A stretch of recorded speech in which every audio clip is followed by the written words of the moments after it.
This is the Sports Porch, Philadelphia, with your hosts, the Grand Schwabini, Rube, and me, your technical director. Come on, Philly, show us a little Eagles, Flyers, Phillies, and Sixers love. The Philadelphia Sports Porch starts now. All right, here we are on the Philadelphia Sports Porch. Welcome. If you're watching us live all over the world, you're watching us on Facebook, on YouTube, and on X. And, of course, you can always follow us on Twitter now, at Philly Porch. You can see that down there in the ticker. And grab us on YouTube, at Philadelphia Sports Porch. We're growing there, boys. Yeah, we got polls going up every day. Yeah. On the Sports Porch. Yep. Orchestrated by myself, of course. So they're very thought-provoking. And you are the Grand Schwabini right across from me. I sure am. I'm the technical director, and down below us is Rube, a lifelong Philly fan living in Texas. Are you ever going to come back to the Philadelphia area, Rube? To visit or to live? To live. The magic 8 ball says not likely. I didn't even see him swish the 8 ball around. It's kind of like don't even need it. Don't even need it. All right, and of course, this is a podcast. We're going to drop the podcast right after the show on the iHeartRadio app, Apple Podcasts, Spotify, or anywhere you get your bleeping podcast. There you go. What are we going to do? Well, we're going to talk Philadelphia sports. Page 1 tonight. We're going to rate each Eagles move in free agency. They're making moves, guys. Page 2, Phillies. Rube's got some buy or sell questions for us. I'll be interested to hear that. And I'm going to tell you guys who my number 1 pick in my fantasy baseball league. You're in a fantasy baseball league. Yeah. We'll talk about it. When we get to page 2, we'll talk about it. Page 3, the Flyers and the Sixers. Is there anything worth talking about? That's what it just seems to be going down and down and down. Page 4, March Madness preview. Go Robert Morris. Page 5, what we're watching. Looks to me like that's going to be what the Grand Schwabini is watching. Oh. Yes, I did not get my pick in today. That's okay. Not get my dub pick in today. That's all right. It's only 5 points off the final exam. So let's go to page 1 right away. Rating each Eagles move in free agency. So, Rube, there are a million moves. Okay.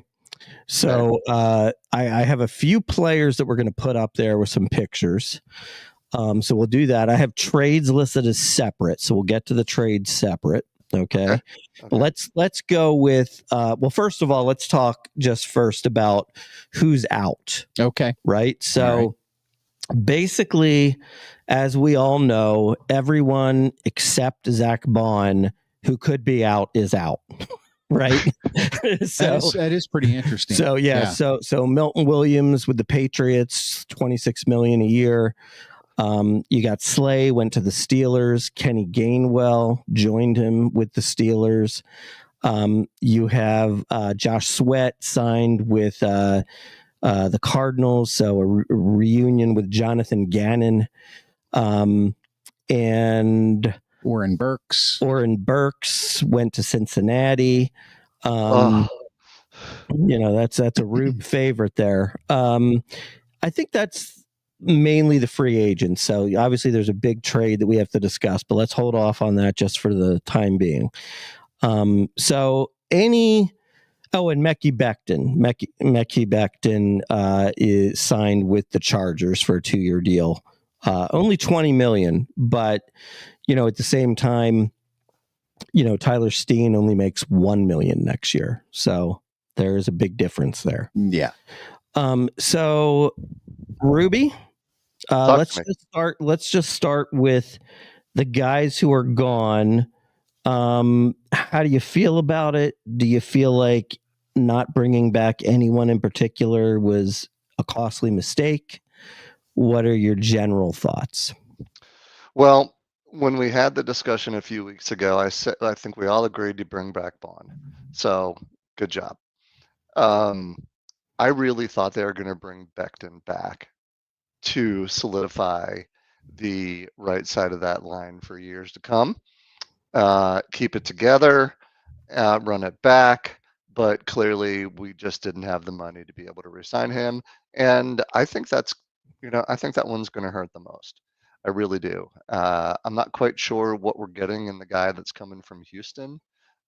Green, is that his last name? Mm-hmm, mm-hmm. But clearly that was a sign we didn't think we were going to re-sign Becton. So between him and Steen, I hope they can get the job done. But I believe in Coach Stout, and he'll be able to coach up the new guy. But I think we're going to miss Becton in the long run. It's interesting. I tend to agree with you. However, there are a lot of reasons to sort of rationalize out of it. So, for example, Steen was the starter going into last off season, and Becton really just replaced him because Steen got hurt. But then, Becton kept the job, so obviously he played well, Right. But they did go into last year thinking Steen would be the guy. And I will say this, for all the times that Becton came out of games, I really can't remember a time where I said, oh, Tyler Steen, they really lost a lot with Tyler Steen in there. Can you? No. Not really. No. Yeah. Now, here's the other thing. The guy who's coming from the Texans, I guess at this point, is this year's Mekhi Becton, labeled a bust, a first-round pick. He was pick number 15 overall, and he hasn't played well for the Texans. But I will tell you what, I watched some Brian Baldinger film on him, and look, sure, he's picking out a good play that the guy had, right? Mm-hmm.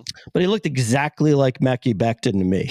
Like, he basically just took two guys, the guy who was on the line, completely shoved them out of the way, went downfield a little bit, and just completely ran over a linebacker. And I was like, oh, okay, I see why they see something in this kid. So we'll see. I don't know. It's either going to be Steen or it's going to be that guy, or maybe if they draft somebody, that's a possibility too. Yeah. So I guess the bottom line is I can understand it, because how can you pay? You've got 4 Pro Bowl offensive linemen that you have to pay, and they are all being paid. It's asking a lot to pay a fifth. Yeah, I would agree. I mean, listen, I'm not saying they should have paid $20 million to keep him. I'm just saying we'll miss him, and I will miss him. And I thought of all the free agents, him and Bond coming back, I think would have been great. Now we haven't talked about the trades yet. So I think he's going to miss you, Rube. He's going to miss your kind words. Posidelphia. Well, you know what? Director. While we were talking about that Houston trade, so let's just get into that before some of these new free agents coming in. So the big surprise, in my mind, I don't know why you had to do this, trading CJGJ to the Houston Texans for seemingly no reason. Now look, I get the reason. The reason was they knew they were losing Becton. For some reason, they like this guy to play offensive line. We got a nice pick out of it too. So I get it, but I think I'll just say for a second, Rube, and then you can kind of go off on it.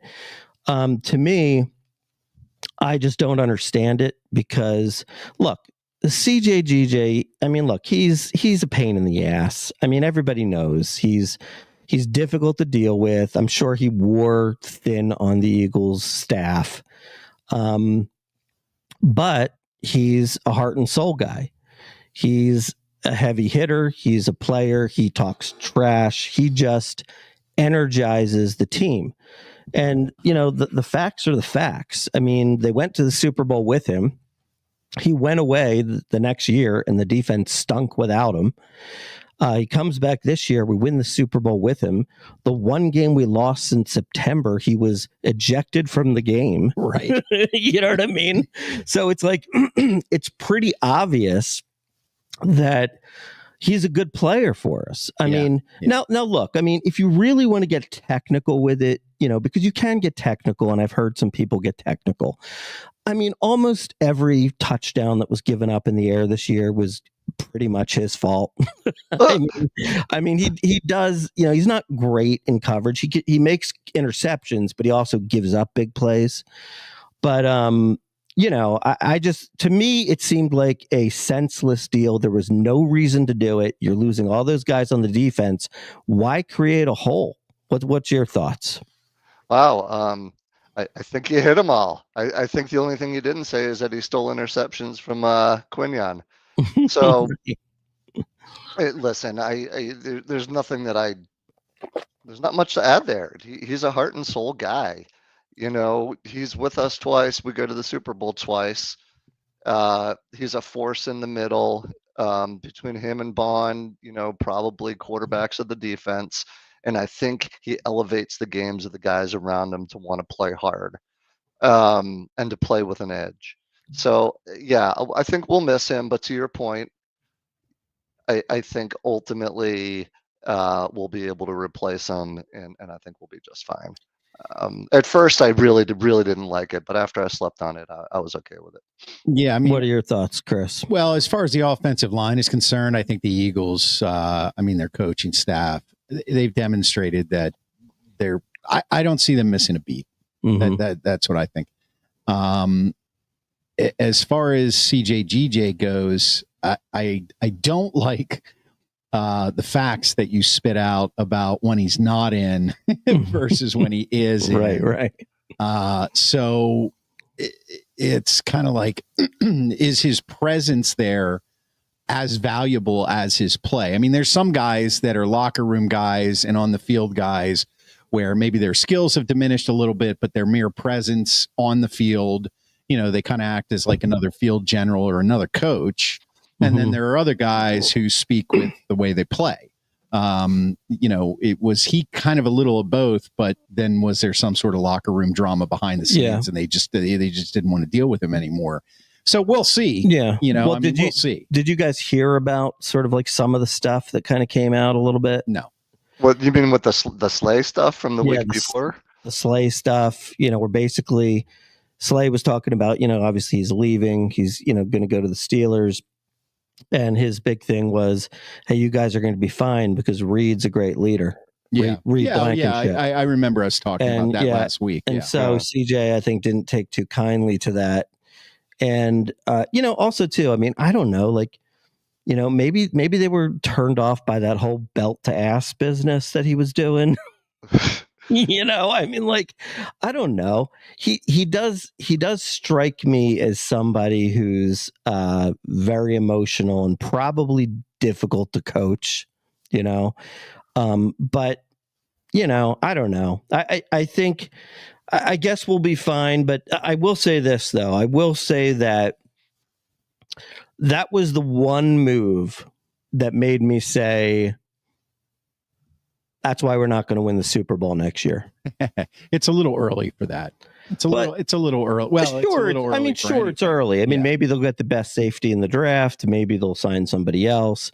But like, to me, I just felt like there was no reason for that move. Now, maybe there is. So the other thing that I guess we have to think about here is, as they let all these players go, essentially what they're doing is they're planning for the future, right? Because they know after next year they have to make Jalen Carter the highest paid defensive player in football. That's what's going to happen when he gets paid next year. Then the year after that, or the same year actually, Nolan Smith has to get paid. And then, maybe 2 years down the line after that, you're going to have to pay Quinion and Cooper DeJean. So, I guess what they've sort of done is they've decided who they're going to pay and who they're not going to pay. Right. Yeah. And that's part of, what they're doing is like they're taking guys like Milton Williams and Josh Sweat and they're saying, okay, you give us 8 sacks. Okay, guess what? Ojulari gives us 8 sacks. Milton Williams, you got a 6. Okay, Uche gives a 6. That's the way they're trying to play it. Could it really be that simple? I don't know. Think about it. I'm not. I'm joking with you, but I'm being kind of serious. If you look at the moves that the Eagles have made and the way that Howie Roseman has run that team over the last 20 years, it could be one of those things where everybody else is overthinking it, and he's looking at it from a simpler standpoint, which is plug and play. Yeah, we find guys that give us similar effort and similar statistics, and we bank on the fact that they're going to give us that, and we bring them in. And we're looking down the line at who do we have to pay and when, and we identify the guys that we say, okay, they need to be here for a long time. They're the anchors, right? And that's something that I think the best NFL teams, I think in sports in general, the best general managers are able to do that. And they have to have, it's not like he hasn't made mistakes. Sure. But he's been allowed to make those mistakes. Mm-hmm. And we're going to be not a victim, but we're going to have to pay. We're going to have to eventually pay the piper for all the good draft picks. Right. So it's a great problem to have. Yes. Right. You didn't say Jordan Davis. Did we extend him this year? He's another one we're going to have to pay. No, he's a guy. I think he's up for like a 5th-year option. Yeah. I assume they're gonna give it to him. Yeah. Okay, moving on. Let's do this real quick here. They re-signed. Everybody knows they re-signed Saquon Barkley, Zach Bond, and Ben Van Sumeren, fullback extraordinaire. So those are the re-signs. All good. Obviously, Barkley and Bond, huge part of the team. Who is in now? These are the new people. Okay, these are the new people. So we've got. You're gonna put them. You're gonna put up by picture. Yep. I'm gonna go. I hope in the order that you deem appropriate. I got some stats here. Okay, so this one, Rube, I kind of like. This is Adoree Jackson. Former first-round pick from USC, been in the league for 8 years, 404 tackles, 6 forced fumbles, 4 interceptions, 61 passes defensed. What do you think? I've always kind of liked him. I mean, I think he's been a little underwhelming as far as being a first-round pick, but I feel like he's solid. What do you think? Yeah, was he the guy, if I remember correctly, was he the guy that dropped the weights on like his neck and chest in college? Did you ever hear about that? I'll have to look that up. He was at USC, right? I don't know. Uh-oh. Yeah. Uh-oh. Maybe we need to get rid of him. I do know that he actually did have like an 85-yard pick six against Jalen Hurts a couple years ago. I don't know much about him other than I don't remember enjoying playing against him. I love the name, and I think he's got an edge to him. So without CJ, maybe he's the edge guy that kind of brings in the trash talk.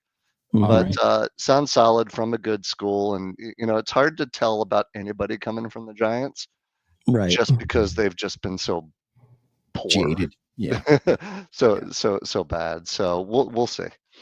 And Next. So now we have A.J. Dillon. So A.J., he's 6 foot, 247. Your backup running back, former second-round pick out of Boston College. He's run for 2,400 yards in 4 seasons, 4.1 average, 18 touchdowns. Can also catch the ball, 86 receptions and 9-yard average. What's your thoughts here? Now, big thing with this one, did not play football last year. Mm-hmm. Had a neck injury, kept him out for the year. He's been cleared. They say he's fine. That concerns me a little bit. But what are your thoughts, Rube? Yeah, I mean, listen, he's a thumper, right? He's not going to give you the Kenny Gainwell quickness out of the backfield. As far as catching passes, maybe if we ever learn to throw a screen pass. But I mean, I think we picked. This tells me we're probably going to pick up somebody in the draft, to either back him up or to play or to be the third down back or to be a third back. I like it. I think he's a good player. He's a thumper. I wonder if we'll miss the quickness of like a Kenny Gainwell with a change of speed. but he's going to be relied upon, whomever it is, to play a lot this year, because we're certainly, you can't keep putting the number of touches on Barkley and expect him to last into his 30s. So whoever it is going to have to be durable. And this guy, hopefully the neck is okay. He looks like a durable dude. Yeah. He's a replacement for Kenny Gainwell, even though he's a little bit different style runner. But I have a feeling they're going to pick up a running back in the draft. Probably. I don't think that's a hot take. I think that's definitely coming. Although I think they really do believe in Shipley. I think that Shipley's going to get some run this year, and it wouldn't surprise me if he's the third down back, if he's the back that comes in like in the 2-minute drill and that kind of a thing. Yeah, that's actually a good call. Yeah, I forgot about him. He's all right, impressive. Next on the list. All right, so this is Joshua Uche, linebacker, edge player, 6'1", 240, former second-round pick out of Michigan. He's, I think, been in the league for like 4 years. He's got 86 tackles and 20.5 sacks. So he got tossed around a little bit last year. Last year, he signed with New England, and then New England traded him at the trade deadline to the Chiefs. And I guess Spags just didn't really use him. The year before, though, he had a breakout season. The year before, he had 11.5 sacks. So 11.5 of the 20.5 came not last year, but the year before. But to me, it certainly seems like he's got potential. Yeah, I think this is a depth signing at linebacker, and that's good. I mean, it's you're talking about the starting lineup on the defense is pretty much set. So now you're looking for depth. Not entirely. No, I mean that's what pretty much means. It's they're looking for who's going to be the edge across from Nolan Smith. Right now, I guess you'd say it's Jalix Hunt.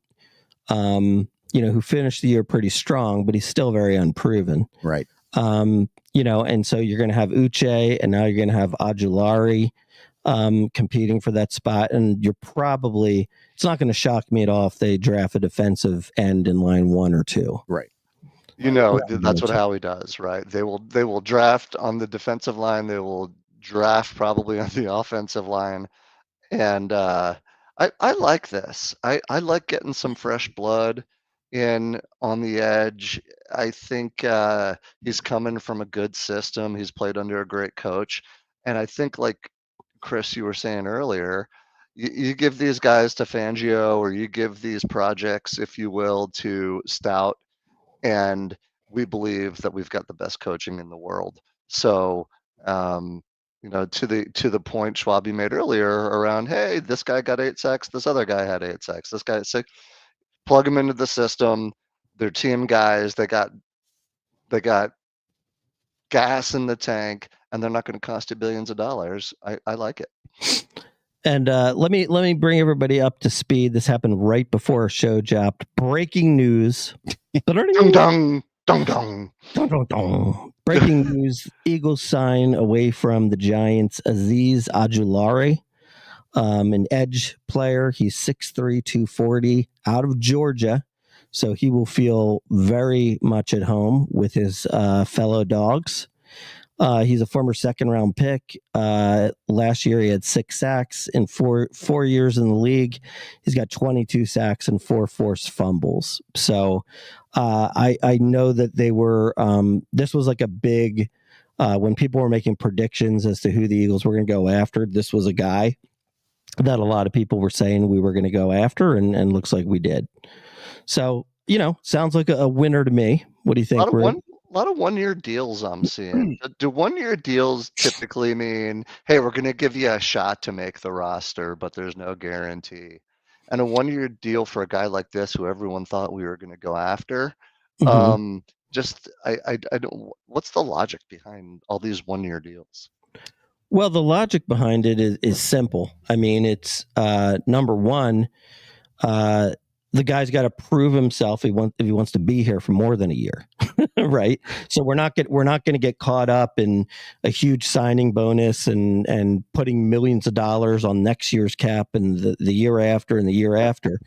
Now there's also a risk with it too. The risk is the Zach Bond risk, right? The Zach Bond risk that one of these guys is going to emerge and he's going to command a big payday, right? And then they have to decide whether or not they want to do it. Well, but that also is incentive for him to play really well. Right. It goes back to what you said earlier, Rube. It's a good problem to have. You're bringing a guy in who you think can perform, and is going to be complementary to your defense or to your team. And if he plays well, and he's a fit, then you may be able to re-sign him next year at a reasonable price. Right. And if he plays off the charts, well, you're probably going to end up going deep into the playoffs again, right. If you think about it. And then you get to decide. He's going to get a big payday somewhere else. Well, you already know how to plug and play. There's always guys coming along. Or you decide what you did with Zach Bond. You're going to pay him. Mm-hmm. So, yeah, I like this move from that perspective. Right. Who's next? Okay. Does anybody know who this is besides me? He's the wide receiver. What's the tight end? I mean, Cleveland Browns. Yeah, he's all right. So this is Harrison Bryant. Tight end from the Browns. Is he a poet? Is he an author? I mean, what does someone named Harrison Bryant do? This one plays football. He walks in the woods. Yeah. Okay. He's 6'5", 230. So former 4th round pick out of Florida Atlantic University. And in about, I believe it's 4 seasons, he's got 98 receptions, 877 yards, and 10 touchdowns. Mm. So he's, to me, he's a serviceable tight end. Right. So that one of the things that's been going on is are they going to keep Dallas Goedert or not? So they signed him, and then they also signed this guy from the Colts. I don't think I have a picture for him, but his name is Kylan Granson. He's 6'3", 242, a 4th round pick out of SMU. He's also been in the league like 4 years. He's also got like 86 receptions, 958 yards, only 1 touchdown. But I think the signing of these two guys here is basically saying we know Calcaterra is a little bit weak on the blocking side. From what I understand, both of these guys can really block, and they can also apparently catch the ball if thrown to. So I think it's some insurance there as the situation with Goddard is not really settled as of yet. I do expect that they're going to draft a tight end.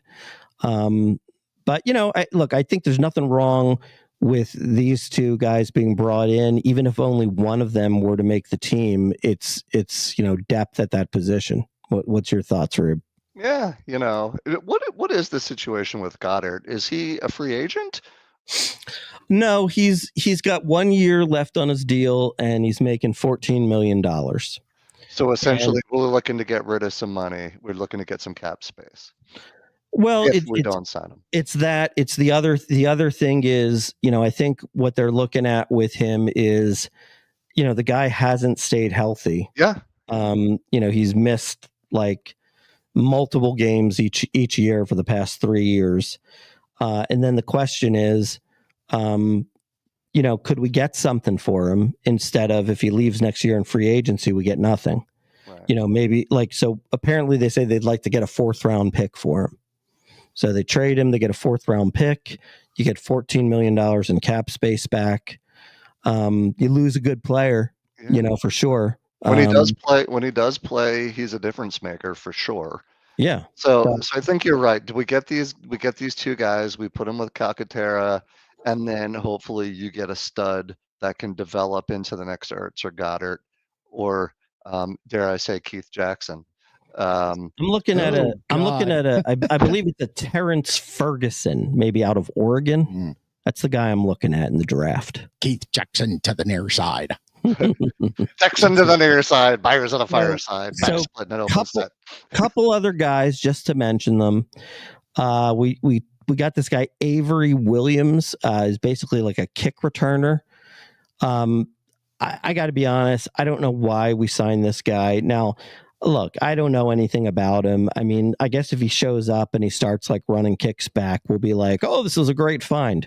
But I don't know. I just don't know anything about him. He seems there's no more Britton Covey. They figured bring someone in who's done the job, and you know, please. I mean, I don't understand it though. Like, I don't see what's now. I guess Britton Covey's same kind of thing. I mean, he's hurt every year. He doesn't play. He doesn't play, and he hasn't been what I would call exceptional. He's been pretty good though, you know. But he's not worth $3 million. No. So I kind of get it. Now, you also have Charlie Hewlett. Does anybody here know what position he plays? I do. What's that? He's a veteran long snapper from the Cleveland Browns who will be sorely missed by the Cleveland Browns. And what I don't understand is, Rick Lovato. I love Rick Lovato. No, Lovato. No more domo arigato, Mr. Lovato. Aren't they the same guy? I mean, when you look at them, they've both been around like 1,000 years. They both are well loved. They're both around the same age. Why do you make a change? I have a theory on that. The only thing that I can actually think of, because it's very unlike the Eagles. I mean, the Eagles they usually take their long snapper all the way through retirement. Yeah. You know what I mean? I'm wondering if they're blaming him for Elliott's off year. You know, because remember in those playoff games, there were some really bad snaps by Lovato. Yeah. And I'm wondering if that's something that maybe they thought like his timing was off, you know, because of that. I don't know. Now, I know this guy from the Browns. I mean, the only reason why he was available was because he played the first 5 games and then he got injured, like broke ribs. And then somebody came in and filled in nicely for him. So they just ran with him. But he was on the Browns for like 10 years. And I think he made like a couple Pro Bowls. So he obviously knows what he's doing. Yeah. You know, look, it's one of those positions that we never really even think about. Until something goes wrong. Right. I mean, I think that's a pretty good theory, because that, you know, Elliott seemed to struggle a lot, especially with extra points this past year. Mm-hmm. And there were a lot of issues with the snap. So I mean, other than something behind the scenes we're not aware of, right? You know, I think you're probably spot on. Yeah. Spot on. Now, another guy, Patrick Johnson. Do you remember him, Rube? We brought him back. He was a linebacker. Yeah. He was with us when we went to the Super Bowl the first in 2017. Yeah, I mean, he was a good special teamer. They always seem to like him. Yeah. And he was on the team last year, but they tried to squeak him on the practice squad, and then he got gobbled up, and so he was gone last year. Yeah. Now, I guess the one other, somewhat big move is we say goodbye to our good friend, the downing quarterback of a Super Bowl victory, Kenny Pickett. Kenny Pickett leaves us for the greener pastures of the Cleveland Browns, where he has a legit opportunity to start. Yeah. It's definitely a pasture. God bless Kenny Pickett. And that basically means Tanner McKee moves up to number 2. Dorian Thompson Robinson, DTR for short, comes over to the Eagles as your third string quarterback. To be honest, I mean, for a third string quarterback, he's pretty good. Yeah, I mean, he's like the best preseason quarterback ever to live. Yeah. Right. They should have a Hall of Fame for preseason players. That'd be interesting. Yeah. And we got a 5th round pick for it too, something like that. Kenny Pickett did his job. He kneeled down and got us a good draft pick and another third. You know, this McKee kid, in all seriousness, he looks good, man. When he came in the what was it, the playoff game, or was it one of the last games of the season? Like the last game, he played the whole game. He played well. He was throwing dimes, dude. I like him. I feel more confident. I feel more confident with him coming in than I did with Kenny Pickett or Marcus Mariota or Gardner Minshew or any of those jokers coming in. I don't know why, but I just do. Yeah. Well, I mean, Kenny Pickett's accidental not throw is going to go down in history as one of the funniest plays I've ever seen on a football field, and it was so Kenny Pickett too. I mean, it was just coming from a background where we follow the Steelers on our other show, and of course Pitt. I mean, what a disaster! You guys are the fact that he left the Steelers and went to the Eagles and then won a Super Bowl is not lost on Steelers Nation. They still talk about it on sports radio here. They can't. It has been over a year since he's left, and their room is still a dumpster fire. And they can't stop talking about Kenny Pickett. Look, that's how things are. I will tell you something though. Look, he played in one game for the Eagles, and he really played well enough to win the game. Yeah. I mean, against the Commanders. If Devontae Smith doesn't drop that ball, they win. And he threw a long touchdown to AJ Brown. He threw a long touchdown to Devontae Smith. Look, I know you might call me crazy. I am going to call you crazy. You don't even have to finish your sentence. It's not going to shock me. It's not going to shock me if the Cleveland Browns have a decent record and he's the quarterback next year. That's funny. It's not going to shock me. That is. What's going to shock you? What's going to shock you more, that they have a winning record, or that he's going to be the quarterback that brings them the winning record? All right. Let's get off the Kenny Pickett stuff. One last thing on the Birds, and then we'll move on. One other thing that Howie has done here by not re-signing these guys is he's used the compensatory pick thing to his advantage. Absolutely. So out of losing those big guys that we lost, we've acquired a third, a fourth, a fifth, and a sixth round pick in next year's draft. Yeah. So next year, where most teams have like 7 picks, we've got 12. Yeah, that's called draft capital. Yeah, is it supposed to be a deep draft this year? I haven't studied. It's supposed to be deep for defensive line or running backs. Yeah, but next year is the quarterback draft, and I don't want to say this, but we'll see how this year goes. After this coming year, what is it? Jalen Hurts' 7th or 8th. I mean, he's 26. Yeah, no. This is he also didn't really play a full year. He's played 4 full years. Okay, so this year coming up will be his 5th. Right. So then the following year would be his 6th. Right. I mean, you got to look to the future, and who knows? I mean, they got him on a big deal, but those deals, so that they'll restructure and all that kind of stuff. So next year's the year for quarterbacks, right? Yeah, supposedly. Trust. I guess what we wrap this up with is trust Howie. Yeah, how can you choose not to? I mean, at this point, after Jalen Rigger, he's been pretty good. He's a wizard. So I want to remind everybody that if you're watching us live right now on social media, on Facebook, YouTube, or X, this is the Sports Porch Philadelphia. You can follow us on YouTube. We encourage you to do that. That channel is now growing at Philadelphia Sports Porch. And the Grand Schwabini tweets out his thoughts every day on Twitter at Philly Porch. That's a real easy one. So if you're watching on Twitter right now, we have a few people there. Thank you for being here. We appreciate it. I'm going to drop the podcast right after the show on the iHeartRadio app, Apple Podcasts, Spotify, or anywhere you get your friggin' podcasts. Let's move on to page 2. Phillies. Rube, are you ready? Do you have pictures? I don't have pictures, but I have buy or sell questions that I think will intrigue both the technical director and the Grand Schwabini, as well as all of our viewers out there. So shall we get into it, boys? Sure. Go for it. Buy or sell number 1. And for those of you who are listening out there who don't know what buy or sell is, essentially it's I'm either going to buy what Rube has to say, or I'm going to sell it. Buy it means I agree. Sell it means I disagree. Buy or sell number 1. This is all about the Phillies. Alec Boehm and Trey Turner commit less than 25 combined errors this year? Buy or sell?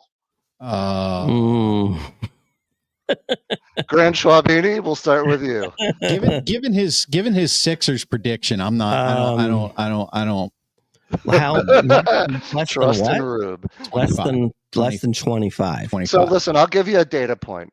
Between the two of them last year, they What'd they committed do last year? 32 errors last year. 32 last year. Wow. 32 last year combined. 17 for Turner, 15 for Bohm. I'm giving less than 25.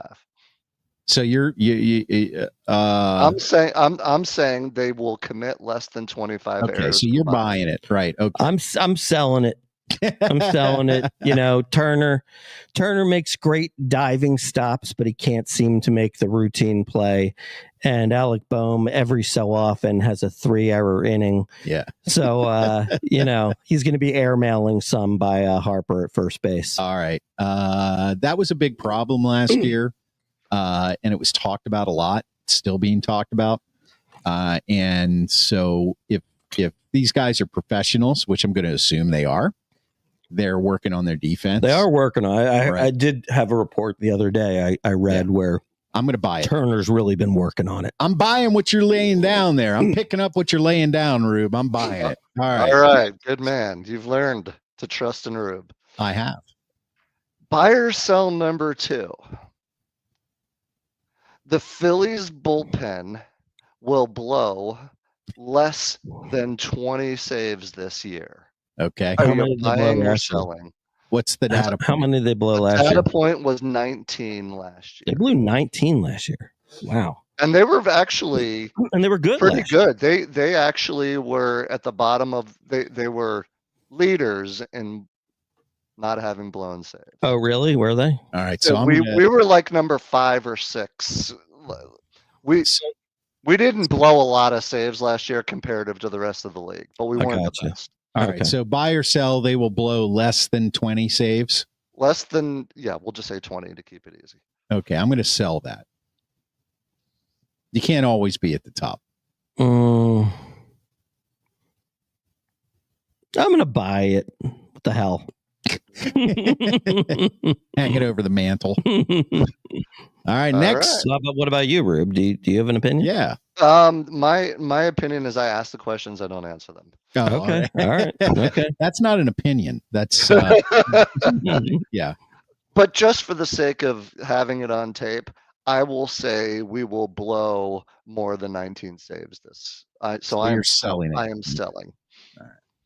Okay. The one thing about that, though, is that a blown save isn't always a disaster because you can win games where you blow saves. Of course you can. So, but you'd rather not. Correct. Right. You'd rather just get the outs. That's the whole. Rather just get the outs. That's how you play baseball. I believe in Jordan Romano. Okay. If that's what his name is. Next. Buy or sell number 3. Zach Wheeler breaks through and wins the Cy Young. Ooh. Wow. I'm going to sell that because there's a guy named Paul Skeens on the other side of the state who what about your belief in the sophomore slump? I'm just saying, I mean, it's not it's hard to win the Cy Young. I mean, he's not just competing with Paul Skeens. So right. I'm selling that. I'm going to buy it. I think that, he's a guy who he is going to have his year where he wins it. Why not this year? He's been came in second 2 years in a row. Yeah. So maybe Sale falls off this year. Maybe Skeens has a good year, but it's not as dominant as last year was. People, all these teams will get to see him a second and a third and a fourth and a fifth time. So he's going to be really good, but maybe he's just going to be like a 2.5 ERA, and then he's going to lose a shitload of games because he plays on the Pirates. Right. Yeah. Unfortunately for him. Right. It'll probably the Grand Schwabini is buying.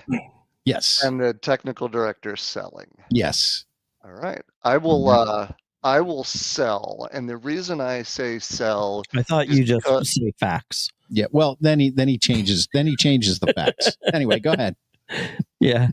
I will sell because unlike you who believes Grant Schwabini that, hey, he's had a couple second places, maybe this is the year he breaks through. I wonder if his best years are behind him, and that makes me a little nervous. So if I had to buy or sell, I would sell it. Classic Negadelphia. There you go. Okay. This is why I don't answer. Yeah. This is why you don't answer and then you answer. Plausible deniability. I never really gave an answer. I just gave you what you wanted. Right. Number 5. Bryce Harper will play less than 120 games this year. Ooh. I disagree. Yeah. I think he will play more than 120 games. Yeah, I'm going to sell that too. I think he knows. I think he's going to stay healthy this year. Yeah. Or he'll play more than 120 games. I can't say stay healthy. Mm-hmm. Yeah. Okay. I think I'll buy that as well. All right. All right, guys. One bonus question. Sure. Okay. Yeah. Buy or sell. The Phillies go back to the World Series and win it this year. Buy or sell. God, it's hard. Well, you know what? I'm going to buy it because if they don't this year, they won't. That's not this current generation. Wow, that's tough. I'm going to sell it just because that's the easy answer. Well, yeah. I mean, some of these answers are so easy, like Zach Wheeler winning the Cy Young. Well, he's never done it. So if anybody else wins it, you're right. Right. But yeah, you know what? I mean, I think I think sounds really easy. Well, seriously, doesn't it always seem to be like the last 3 Philadelphia championships, the 2008 Phillies, the 2018 Eagles, and last year's Eagles, we all started the year feeling like we had a pretty good team, but we weren't expecting to win it all. Yeah. So, it seems to be set up nicely like that. It's not like, for example, like, the year after we lost to the Chiefs, we expected the Eagles to win and they didn't. Last year and the year before, we expected the Phillies to win and they didn't. They're kind of like now a little bit overlooked, and, they can sort of meddle through the season. And if they can find a way to get hot at the right time, just like the Eagles did and the Phillies did and the Eagles did before, that's how you win it. Thank you for answering my buy or sell questions, boys. You're welcome, and thank you for posing them. And when you say we kind of expected them not to win, and they speak for yourself, because I predicted. Well, that is true. That is true. Would win the you Super did. Bowl. You yeah. did. Yeah. We are going to have to start. We're going to have to do our MLB predictions here over the next couple of weeks, boys. Yeah. Actually, yeah. It's starting. It starts tomorrow. No. Well, maybe there's a couple games in Japan. Right. Yeah. But the real season, I think, is March 27th or something. It's like next Thursday, not this Thursday, but next Thursday. How crazy is that? All righty. Follow us on Twitter at Philly Porch and on YouTube at Philadelphia Sports Porch. Page 3, turning the page here. This should be fairly easy. The Flyers and the Sixers. Is there anything worth talking about here? Every week the Sixers figure out a way to win a freaking game. Doesn't it? It's happened the last 3 weeks. We've talked about this, and we're like, "What are you guys doing, man? At this point, just lose." Yeah, and it's not like they didn't. They scored 130 freaking points last night. I know. And well, what are they doing? Like, for some reason now, all of a sudden, every guy we signed to like a 10-day contract because we need to fill out a roster spot. The guy puts up 20 and 10. I mean, like, what's going on? But I think Dallas is just as bad as us, unfortunately. They are. Well, one other note, that Grabenkin from the Flyers trade, when they traded Lawton to Toronto, he had his debut the other night and scored a power play goal. He apparently had a really good debut. Who was that against? Because they just lost 5-0 to Carolina. No. He on the minor league team. On the minor. On the minor league team. Okay. Yeah. Grabenkin from Mother Russia. Yeah. Well, there you go. There you have it. Page 3. Let's move on. Page 4. March Madness preview. Now, this is where I got to tell you guys. I feel like I have not paid a lot of attention to college basketball since. I've paid less attention than you. Well, how about this? Why don't I pose Jordan. you a question that I heard on the radio today? I think it was a good one. Okay. And here's the question. So the SEC got 14 teams into the tournament, which is just ridiculous, but Right. clearly Right. the best league in college basketball, if you followed it and watched it this year. All right, here's the question I pose to you. Do you take the SEC or do you take the field? Who's like the two worst teams in the SEC? Oh gosh, Vanderbilt snuck in.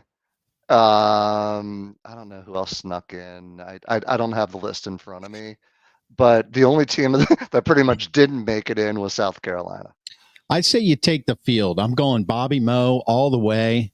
Cinderella story. That's Bobby. Oh, Robert Morris. Robert Morris, baby. Yeah. Their coach has been around 15 years. You know, I actually know the coach. Do you really? Yeah, his wife used to work for me when I worked down in the Strip, and he came over to our house for a party. Did you fire her?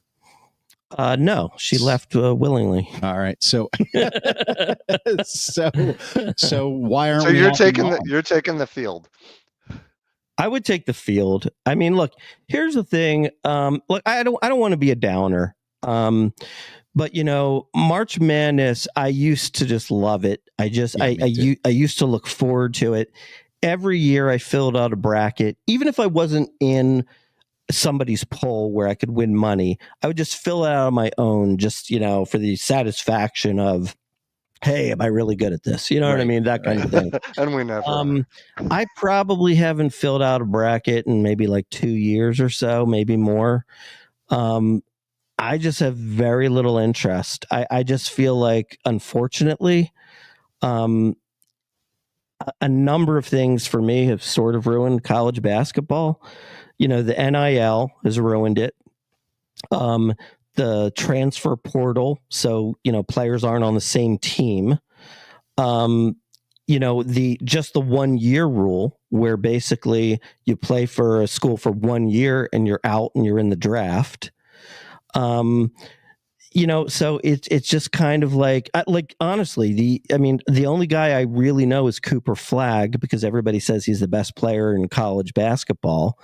And outside of him, I'm in the last couple weeks, I'm aware of like maybe 2 more guys, because I'm wondering who the Sixers might have a shot of picking. Right. You know what I mean? Yeah. Janai Broom from Auburn. Right. It's just, you know, I don't know. It's just, it doesn't seem to be what it used to be. Yeah. Steve says Auburn is the only one with a shot. Yeah, I'm the same way on college basketball. It's probably been 3 or 4 years since I actually filled out a bracket. Mm-hmm. I think that there's a lot to be said about NIL and making the move to pay these players. I think it was a good idea that was very, very poorly executed. Yeah, I agree. And I'm no expert on this, so I can't truly criticize the way it was done, but I can look at the results, mm-hmm. and I can say that a lot of what you specifically just said regarding that is the biggest reason. You know, you used to be able to watch college basketball and you could watch a team mature. Right. Now, if the guy doesn't like the campus, he can switch to another team, you know, and enter the portal. And, you know, taking an example like Pitt out here in Pittsburgh, I mean, we never know who's going to start for them every year. The whole lineup changes. And how do you root for a school, you know, or a program when recruiting is out the door and these guys, and it's up to the donors to the sports programs, you know, they can basically dictate how much money goes when and where. So I have a feeling that there's going to be a lot of big changes coming to NIL in the next couple of years, because they really got to rein it in. I think you said it well. I think good idea to a certain extent, but just with no boundaries and just poor execution. I think you said it really well. Yeah, well, I'll answer my own question. I'll take the field as well, because I took Duke because I've watched them play, and this flat kid's real, although he got hurt in the SEC tournament. But I disagree with HJ that Auburn's the only one with a real shot. I think Florida can put up 100 on any given night. So I think they're the only other ones that perhaps have a shot. Alabama may be a long shot. All right, final page of the evening. This is something called What We're Watching, and the Grand Schwabini has something. I've actually seen this, but Have you? Oh yeah, if you would like to, have you seen season 2? I've seen them both. Yes. Oh, I haven't seen season 2 yet. Ah, interesting. Okay, good to know. Yeah. Good to know. Okay. So anyway, What We're Watching. What is that, Schwab? Well, this is the time of the show where we give back. We know that you are wanting information, that you want to know what to watch, what not to watch. There's so many choices out there. Hulu, Apple TV Plus, Max, Netflix. It goes on and on and on, and you don't know what to do. Well, guess what? We're here for you. We're here to lend our voice to let you know what is worth watching. Obviously, this is unscripted.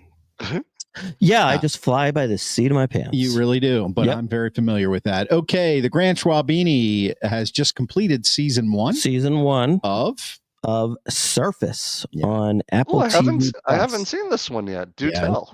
Yeah, it's good. Yeah, so Rube, just the basic premise here is this lady here. Mhm. She wakes up and she hit in a hospital, and she's been told that she tried to kill herself, threw herself off a ferry, and doesn't remember anything. Oh dear. And so she's got to go back to her home with her husband and try to piece together what has been happening in her life. And I'll tell you what, this is probably a show where there's more twists and turns than you can imagine. Mm-hmm. There's a lot of twists and turns. I thought it was really interesting. I thought it was really well done. And it was very entertaining. I'm very much looking forward to season 2. Now, you saw season 2. I did. So what's your thought on season 2? It does not disappoint. It doesn't disappoint. No. So it's good. No, the one concern I had when I watched season 1, I'm not going to say anything about season 2, but the one concern I had while watching season 1 was at some point, because there are so many different twists and turns. Now, they're not all incredibly dramatic. Right. It's just kind of like a little bit of a left turn and then maybe, yield at the crosswalk, right. Kind of stuff. And you start to be like, is this ever going to go anywhere? Did you have that feeling at some point? You're kind of like, is a little bit, like it was just enough to keep you intrigued, but a little bit where you're like, okay, as soon as you felt like, ooh, now we're getting somewhere, then you were like, oh, maybe we're not getting somewhere. Well, it's weird because it's a thriller. That's the category. Right. Yeah. But it's not a fast thriller. Yeah, no, it's not. Like, it's sort of like, it's a lot of dialogue. It's a lot of talking. It's a little more cerebral. It's more cerebral. And actually, I was really impressed by myself with myself because there's a major thing that you would find out about her probably about halfway through season 1, and when we were just before that point, I kind of picked up on it. I'm like, Amy, I think this is what's going on. Breaking news: the Grand Schwabini is impressed with Grand himself. Schwabini does it again. There you go. Hey, did you guys see that young tennis player who won the tournament recently? I think she's like one of the youngest tennis players since like Hingis to win back-to-back tournaments. She went like Snoop Dogg and said, "I'd like to thank myself for getting through this." And immediately I thought of the Grand Schwabini. I'm like, that would be something he would say. No, but it's a good one. It's a good one. I think Lemmer would like it, Rube. Yeah. So yeah, definitely. It's a good watch with the wife show. And as far as the things to be cautionary about that the things I was warning you about, the twists and turns. Yeah. Season 2 delivers. Does it? That's good. Yeah. I figured it would. Yeah. Now it's also it's by like, I'm not sure exactly who the writers are, but it's the same people that did like Big Little Liars or something like that. Big Little Lies. Yeah, something like that. Yeah. Wasn't that the one with like Nicole Kidman? Hello Sunshine. Yeah. Yeah. That's that's what's her name? Reese Witherspoon's company. Yeah. It's produced by Hello Sunshine. Yeah, so it was it was really good. Really good. I mean, it was one of those where this is what I do with my wife Amy. after we like complete a season. And I say to her, honey, did I do it again? And she said, yep, you did it again. Is that what you do after every? Okay, good. Winner, baby. I know how to pick them. Hells yeah. All right, Surface on Apple TV Plus. You've been watching the Philadelphia Sports all over the world on Facebook, YouTube, and X. And of course, we drop the podcast right after the show. Anywhere you get your podcasts, follow us at Philadelphia Sports Porch on YouTube and at Philly Porch on Twitter. For the technical director, for the Grand Schwabini, and for Rube, I'm out. See you next week. Peace out, people.